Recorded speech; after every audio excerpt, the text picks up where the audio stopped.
Hi friends, இந்த வீடியோவில் நாம் இதை பற்றி பார்க்க போகிறோம்னா கார்த்திகை தீபம் சீரியல் ரிவ்யூ பற்றி தான் இந்த வீடியோவில் பார்க்க போகிறோம். அதுக்கு முன்னாடி நம்ம சேனலை சப்ஸ்கிரைப் பண்ணாதவங்க கீழே இருக்கிற சப்ஸ்கிரைப் பண்ணி கிளிக் பண்ணிவிட்டு பக்கத்தில் இருக்கிற பெல் பட்டனையும் கிளிக் பண்ணிடுங்க. சரி, வாங்க வீடியோக்குள்ளே போகலாம். இந்த ஒரு எபிசோட் எப்படி ஸ்டார்ட் ஆகுதுன்னா, ரியா மீனாட்சியை கடத்தி வச்சுட்டு நம்ம கார்த்தியை மிரட்டிட்டு இருக்காங்க.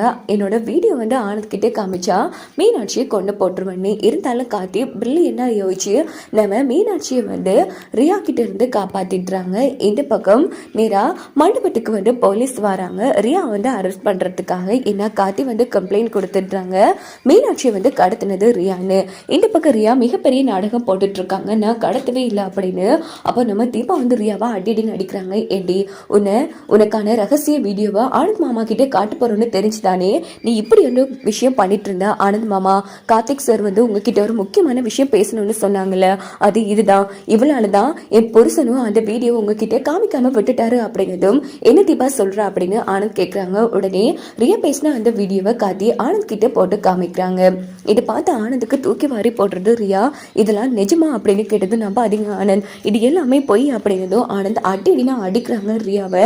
உடனே நம்ம ரியா என்ன பண்றாங்கன்னா, என்ன ஆனந்த் உங்க தம்பி கதையை கேட்டுட்டு இப்படி அடிக்கிறீங்க, இங்க பாரு கார்த்தி வாயால சொல்லியிருந்தா கூட நான் நம்பி இருக்க மாட்டான். ஆனா நீயாவே போய் உன்னோட எக்ஸ் புருஷன் கிட்ட இப்படி எல்லாம் பேசி வச்சிருக்க. இதுக்கப்புறமா நம்பலன்னா என்ன முட்டாளன்னு நினைச்சிட்டு இருக்கியா? இங்க பாரு, உன்ன மாதிரி மீனாட்சி நாடகம் எல்லாம் போட மாட்டா. சோ மீனாட்சியை கடத்தி வச்சு அவளை அடிச்சு வர வச்சிருக்க. நீ எல்லாம் பொம்பளை ஆடி.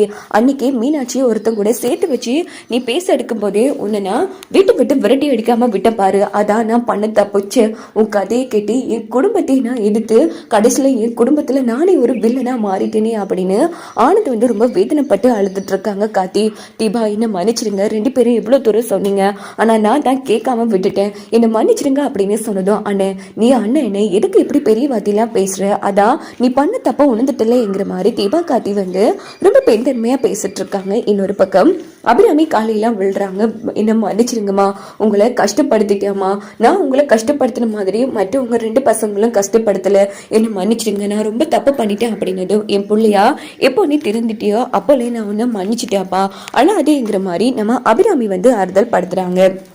இன்னொரு பக்கம் என்ன நடக்குதுன்னா, ஆனந்த் இங்க பாரு, என் குடும்பத்தையே நாசமாக்க கொலைக்காரடி, இதுக்கப்புறமும் இந்த வீட்டுல இருக்கக்கூடாது, என் தாலி உன் கழுத்துல இருக்கிறதால நீ இப்படி ஆட்டம் போட்டுட்டு இருக்க, இனி இருக்கக்கூடாது அப்படின்னு சொல்லிட்டு தாலியா அத்தறியலான்னு போகும்போது உடனே ரியா அவங்க ஆனந்த் துப்பாக்கியை மறைச்சு வச்சுட்டு இருந்திருப்பாங்க. உடனே துப்பாக்கி எடுத்து ஆனந்த் முன்னாடி நிட்டுறாங்க. இதை பார்த்து எல்லாரும் அடிச்சாராங்க. ரியா தப்பு பண்ணாத, என் துப்பாக்கி உன்கிட்ட எப்படி வந்துச்சு, எனக்கு சேஃப்டிக்கு தேவைப்படும்னுதான் உன் துப்பாக்கி திருடி வச்சிருந்தா, அது இப்போ எனக்கு பிரயோஜனமா இருக்கு. எப்படி சொத்துக்கு ஆசைப்பட்டு வந்தனா? ஆமாடா, சொத்துக்கு தான் ஆசைப்பட்டு வந்தேன், ஆனா என் வாழ்க்கையை குடும்பமா சேர்த்து கொலை அடிச்சிட்டீங்களே, இதுக்கப்புறமா ஒருத்தரை நான் ஊரிட விட்டு வைக்க மாட்டேன். வீட்டை விட்டு போறதுக்கு முன்னாடி உன்னோட கதை, என் வாழ்க்கை நாசமா போறதுக்கு காரணமா இருந்த இந்த தீபா கார்த்திகோட கதை, எல்லாரோட கதையும் முடிச்சுட்டு போயிடுற அப்படின்னுட்டு ஃபர்ஸ்ட் கார்த்தி நேரா துப்பாக்கி பிடிக்கிறாங்க. இது பார்த்து ரம்யா அதிர்ச்சி ஆறாங்க. ஐயோ, இவ தீபா கதையை முடிச்சா பரவாயில்ல, கடைசி கார்த்தியோட கதையை முடிச்சிருவா போல இருக்கே, நடக்க கூட அப்படின்னு சொல்லிட்டு ரம்யா ஒரு பக்கம் பயந்துட்டு இருக்காங்க. இந்த பக்கம் தீபா, இங்க பாரு ரியா, இந்த வீட்டுல இருக்கிற எல்லாரையும் விட்டுரு, வேணும்னா நீ என்ன கொண்டு போட்டுரு அப்படின்னு சொன்னதும் உடனே நம்ம ஆனந்த் என்ன தீபா பேசிட்டு இருக்க அப்படின்னு சொல்லி ரியா கணக்கிலே அடிச்சு அவங்க கையில இருந்து துப்பாக்கியை பிடுங்கிடுறாங்க. இது பார்த்து எல்லாரும் பேரதிர்ச்சி ஆறாங்க. இங்க பாருடி, உன்னால என் குடும்பத்தையும் நான் வருத்துட்டேன்டி, நான் மீனாட்சிக்கு பண்ண பாவத்துக்கு நான் உன்னை சும்மா விடக்கூடாது, உன்னை கொண்டு போட்டுட்டு அதுக்குரிய தண்டனை நான் அனுபவிக்கிறேன், நான் ஜெயிலுக்கு போறதே பெட்டர் அப்படின்னு சொல்லி ரியா ஷூட் பண்ணலான்னு எடுக்கிறாங்க. உடனே ஷூட் பண்ணி உடனே கொண்டு அடிப்பட்டு ரியா அந்த இடத்துல இறந்து போயிடுறாங்க. இதை பார்த்து எல்லாருமே செம அதிர்ச்சி ஆறாங்க அந்த இடத்துல. இந்த பக்கம் நம்ம ஆனந்த் இல்ல கார்த்தி, நான் ஷூட் பண்ணல கார்த்தி, போய் என்ன பாரு கார்த்தி, நான் ஷூட் பண்ணல அப்படின்னு நம்ம ஆனந்த் பயந்துட்டு இருக்காங்க. அப்ப நம்ம கார்த்தி பயப்படாதுன்னா, நீ ஷூட் பண்ணலன்னு நான் நம்புறேன், அப்பனா வேற யாரோ தான் ரியாவை ஷூட் பண்ணிருக்காங்கிற மாதிரி கார்த்தி புரிஞ்சுக்கிறாங்க. இந்த பக்கம் போலீஸ் எல்லாம் ஐயோ என்ன சார் இப்படி அவசரப்பட்டுட்டீங்களே அப்படின்னு சொல்லி ஆனந்த் அரெஸ்ட் பண்ணுவாங்க. இப்படிதான் வரக்கூடிய ப்ரோமோ எடுத்துட்டு போக வாய்ப்பு